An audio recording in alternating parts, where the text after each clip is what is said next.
Good morning everyone, welcome to Rau's academy. आज से हम शुरू करने वाले हैं polity series particularly for PT 2026।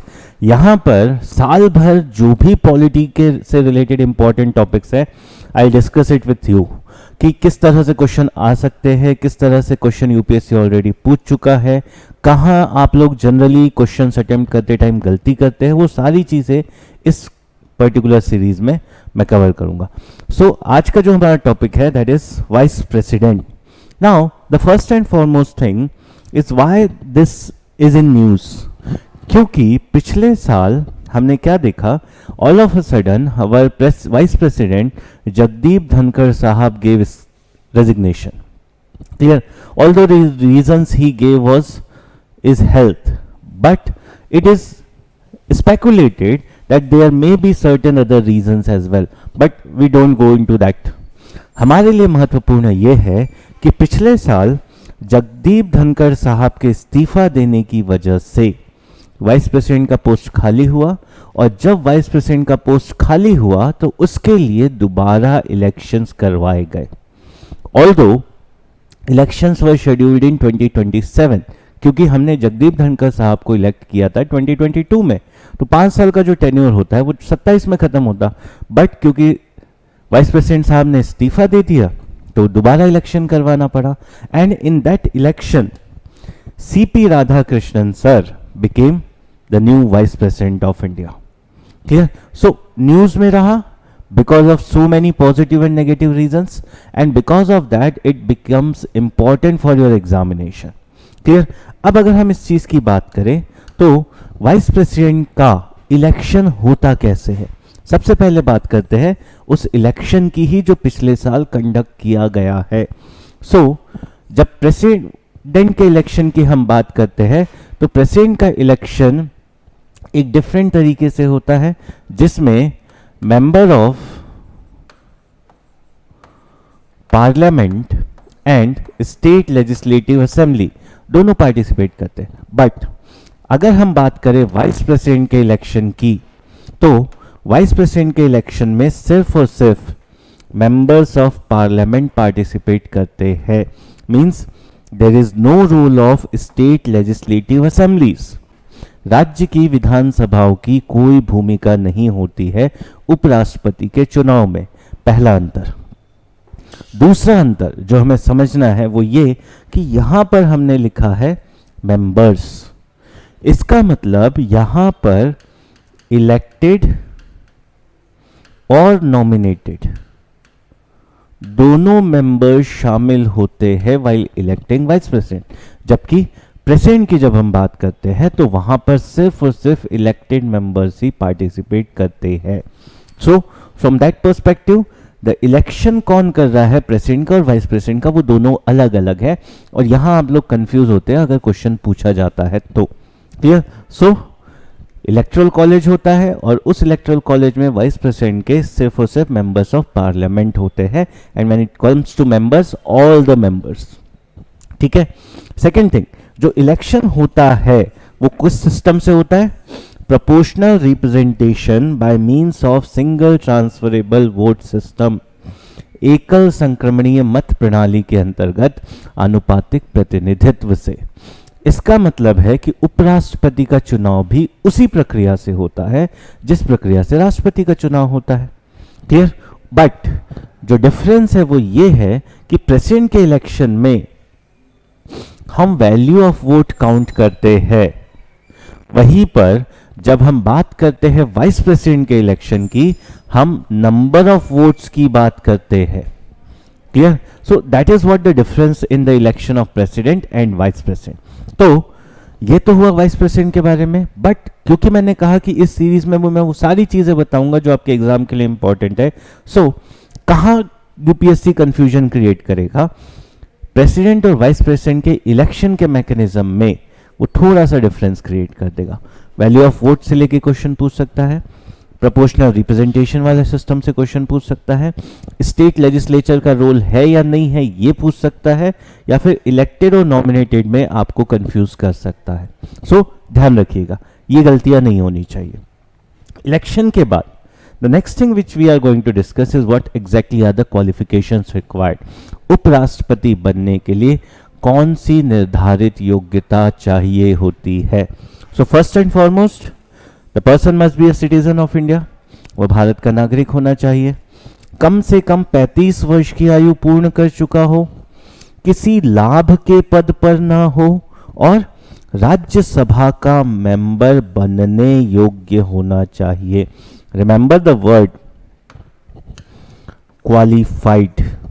हमने यहां बिल्कुल नहीं लिखा है कि वो राज्यसभा का सदस्य होना चाहिए, हमने सिर्फ ये लिखा है कि वो राज्यसभा का सदस्य बनने योग्य होना चाहिए. अगर प्रीलिम्स में क्वेश्चन आता है ऑब्जेक्टिव बेस्ड, तो इस वर्ड के साथ यूपीएससी खेल लेता है कई बार. क्या ऐसे लिखने की बजाय qualified to be a member of Rajya Sabha ऐसे लिख देगा he should be a member of Rajya Sabha. और हम दिमाग में जब शॉर्ट नोट्स बनाते हैं तो हम सिर्फ इतना याद रखते हैं, Rajya Sabha, office of profit, 35 years, citizen. हम इस शब्द पे ध्यान नहीं देते और यहां हम गलती कर जाते हैं जब हम क्वेश्चंस अटेम्प्ट करते हैं तब. सो ध्यान रखिएगा, उसे क्वालिफाइड होना चाहिए, मतलब वो सारी योग्यता उसमें होनी चाहिए जो राज्यसभा का सदस्य बनने के लिए चाहिए. राज्यसभा का सदस्य होना जरूरी नहीं है.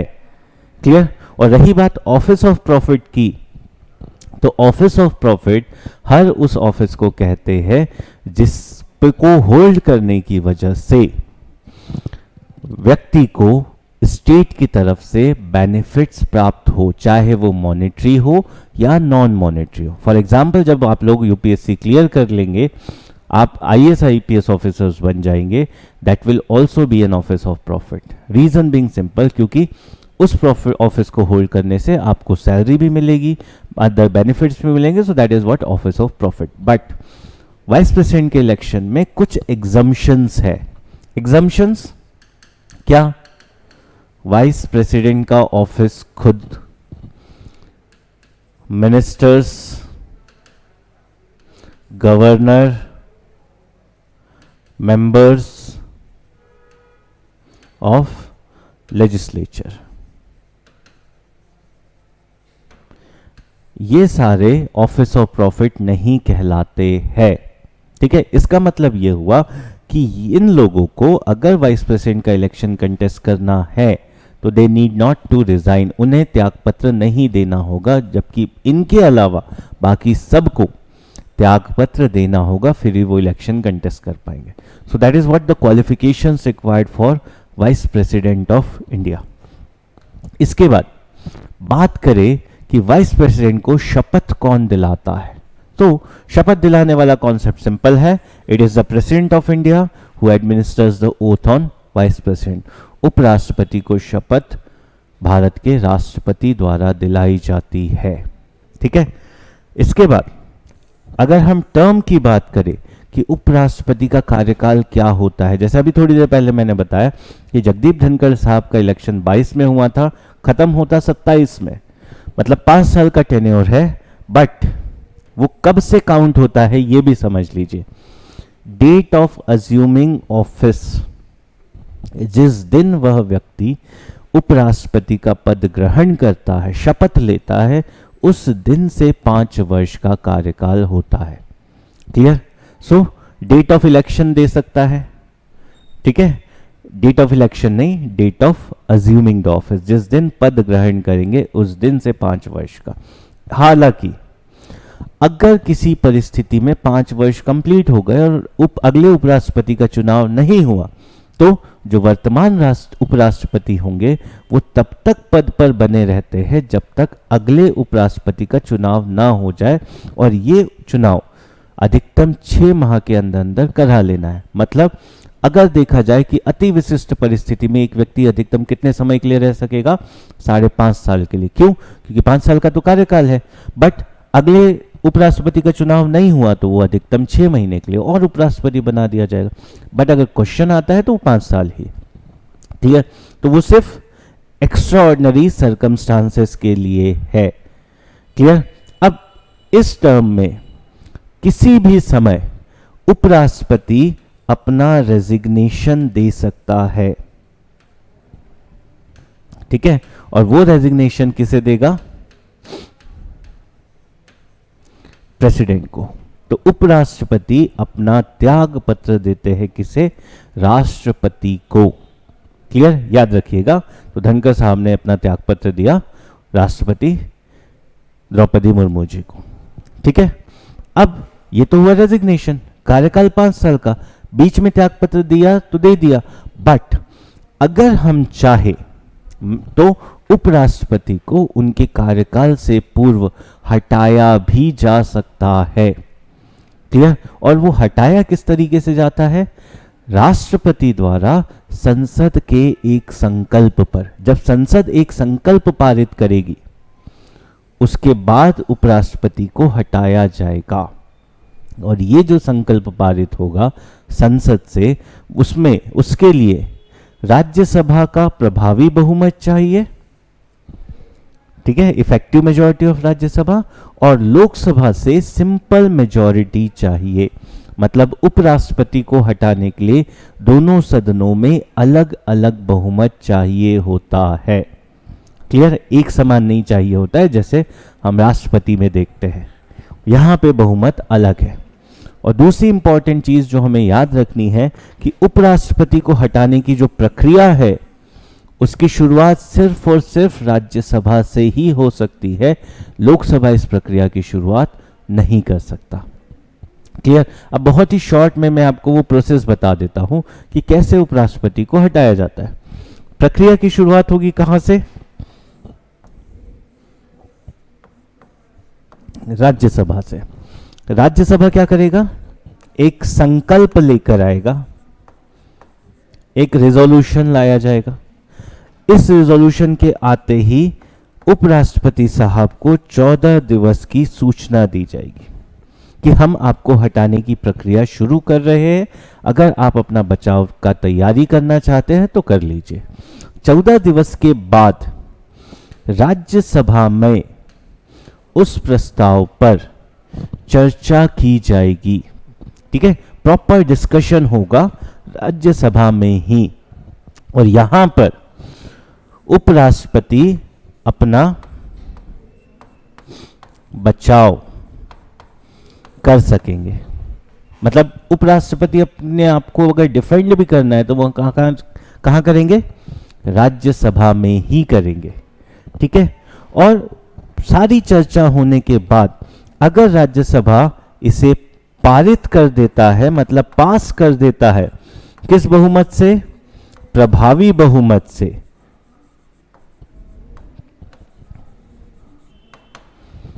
तो ये चला जाएगा लोकसभा के पास। और अगर लोकसभा ने भी इसे पारित कर दिया, किस बहुमत से? साधारण बहुमत से, तो उस स्थिति में उपराष्ट्रपति हटा दिए जाएंगे। क्लियर, तो ये वो प्रक्रिया है जिससे उपराष्ट्रपति साहब को हटाया जाता है। तो कार्यकाल भी हो गया, त्यागपत्र भी हो गया और उनको हटाने की प्रक्रिया भी हो गई। अब देखते हैं कि उपराष्ट्रपति के कार्य क्या होते हैं। ठीक है, कार्य उनके दो ही है, जिसमें से एक कार्य नियमित कार्य है और दूसरा कार्य अति विशिष्ट परिस्थितियों वाला कार्य है। कैसे, ये भी समझ लो।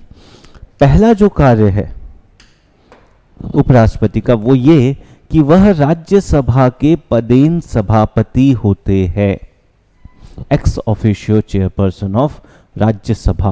और ex officio chairperson of Rajya Sabha का मतलब होता है कि whoever becomes vice president automatically the person will be chairperson of Rajya Sabha. मतलब राज्यसभा का चेयरमैन का जो पोस्ट है वो किसी व्यक्ति को नहीं दिया गया है, एक पद को दे दिया गया, और वो पद है उपराष्ट्रपति का। तो जो भी उपराष्ट्रपति बनेगा वो राज्यसभा का चेयरपर्सन बन जाएगा, और चेयरपर्सन होने के नाते सारे अधिकार एवं जिम्मेदारियां एक पीठासीन अधिकारी के रूप में उपराष्ट्रपति को निर्वहन करना होता है। संसद की गरिमा बनाए रखना, सदन की कार्रवाई संचालित करना, सदन में संविधान की व्याख्या करना एवं बाकी सारी चीजें।